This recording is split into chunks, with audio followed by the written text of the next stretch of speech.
Hi, my name is Anya Bidwal, and I'm going to tell you about a county highway engineer who refused to stay in his lane of authority, played a cop for a day, and got away with it because of qualified immunity, at least for now. In late 2016, a company named Central Specialties won a major bid to build roads in Minnesota. My name is Alan Minerath. I'm the president and CEO of Central Specialties Incorporated. This company has meant everything to me since I was 12 years old, picking rocks out of a ditch. As Alan explained to me, one of the most important parts of bidding jobs is making sure trucks have the most efficient route between the project and a source of gravel, because, of course, time is money.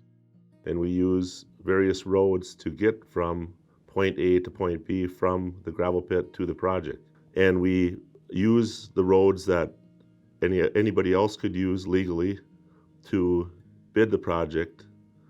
In this case, John Large circumvented that. Jonathan Large is a highway engineer from Monoman County, Minnesota.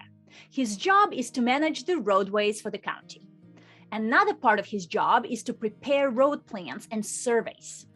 He also has the authority to impose weight and load restrictions.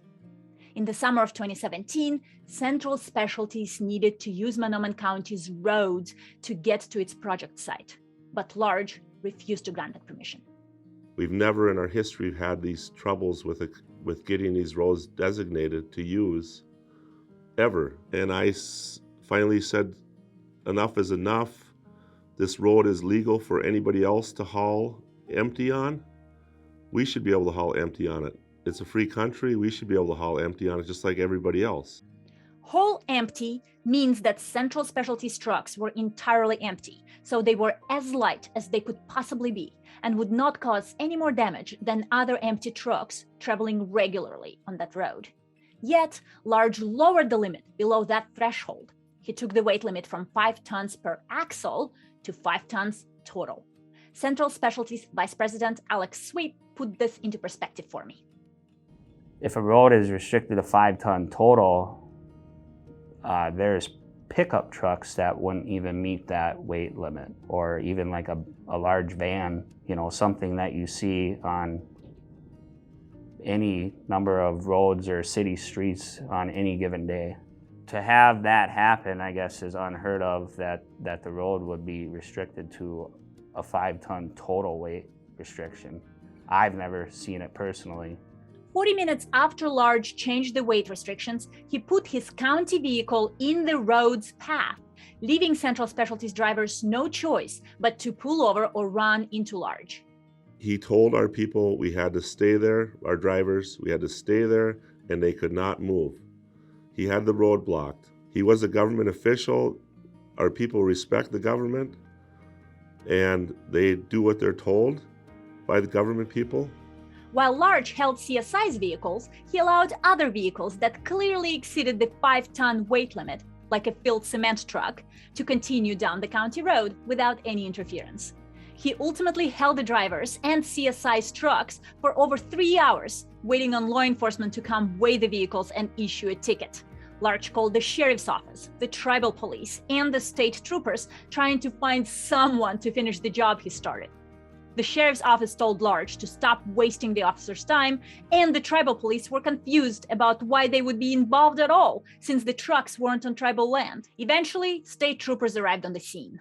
When the Minnesota State Patrol showed up, they weighed our trucks and determined that they were overweight for the 5-ton total weight.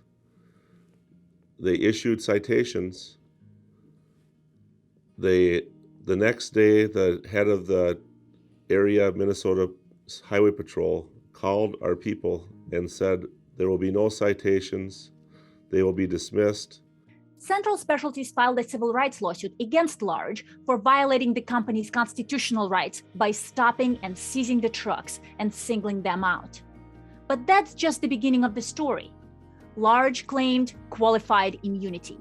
He argued that he could not be sued because there are no cases that say a county engineer cannot perform law enforcement functions by stopping and detaining a company's vehicle, even though Large admitted he had absolutely no authority to pull them over or detain them in the first place. 40 years ago, the Supreme Court invented qualified immunity because it was trying to balance what it called two evils. Giving government officials immunity would mean people won't have a remedy when their rights are violated. But on the other hand, no immunity would mean government officials could not effectively do their jobs. So the court landed somewhere in the middle. It held that government employees are entitled to immunity from suit, but only for actions that were actually part of their job description. They're not immune if they act outside the scope of their authority, like an engineer performing traffic stops. Here, there is no question that Large's actions were well beyond his job duties. The state statute says it, and even Large himself says it. It's unheard of that a county engineer would pull our trucks over and detain them for any period of time like that. Which is why the Institute for Justice is representing CSI in a petition for certiorari to the United States Supreme Court. For all the debates around qualified immunity, there is one thing that everyone agrees on. Allowing government officials to have immunity for rogue actions is just a license for lawlessness. Although the Supreme Court has said it before, it seems that the circuit courts are writing this rule out of the case law. So the court must say it again. Qualified immunity does not extend to officials who have gone rogue. John Large is not a policeman. What he did was wasted their time, their valuable time, and he should be held accountable for what he did. We're not just doing this for our company. We're doing this for companies all over the United States, so they have the opportunity to live the American dream.